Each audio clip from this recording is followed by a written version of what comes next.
তাইলে আমার মক্কেল মমিনুল কি গে? That's all your honour.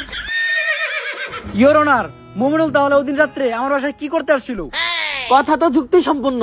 My lord, এই দেশের সবাই জানে যে মিস শায়লা আমার মক্কেলের সুগার মাম্মি। আর আমার মক্কেল মমিনুল রিসেন্টলি ঢাকায় একটা সেলুন দিয়েছে যার নাম হচ্ছে মায়ের দোয়া হেয়ার কাট। আর এটার উদ্বোধনের আগে আমার মক্কেল চেয়েছিল তার সুগার মাম্মি মানে মিস শায়লার পায়ের ধুলো নিয়ে তার ব্যবসার যাত্রা শুরু করবে। তাই ওই দিন রাত্রে আমার মক্কেল মিস শায়লার বাসায় গিয়েছিল। That's all my lord. Order order order.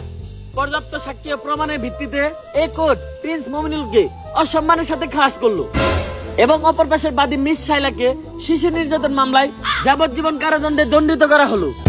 Thank you your honour. Object. বাত পাস না আবার কস গন্ধ হয় শুটকিতে, প্যান খুলে স্যাপ দিয়ে দিব তোর পুটকিতে। একদম চুপ। তা কেস ইজ ডিসমিস। এই উকিলই পারবো আমাগো শাহবাগী গো মামলার হাত থেকে বাঁচাইতে।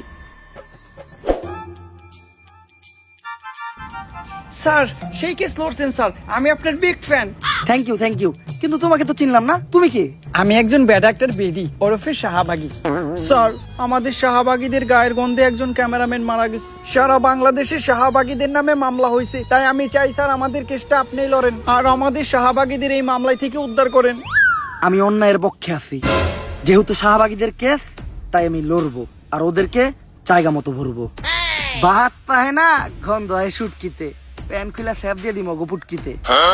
তুমি খালি 3 জন সাক্ষী ব্যবস্থা করে আনো, বাকিটা আমি বুঝতেছি। এ বুবা,